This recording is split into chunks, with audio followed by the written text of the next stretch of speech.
How's it going? I wanted to make a little video here about these variable voltage vape pens. This is the Vertex brand. There's a couple brands, but they're all from the same place in China.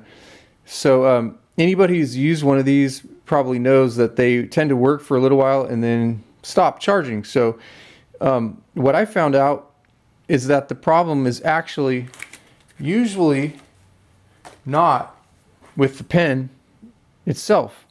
It's just with this little USB charger.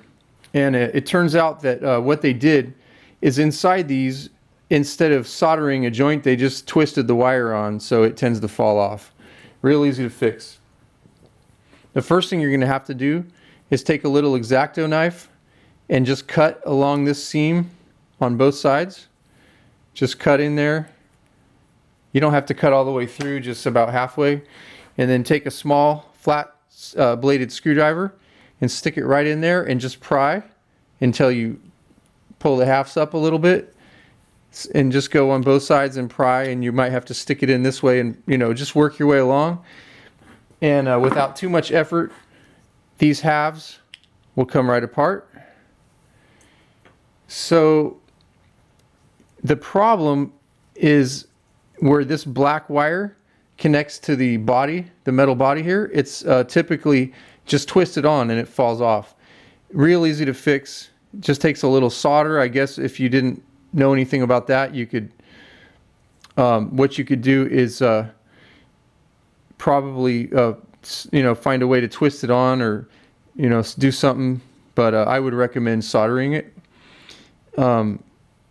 Anyway, to put this back in, you'll have to, of course, recess this metal housing back where it was, and it really helps to take the pen and kind of screw it on for positioning.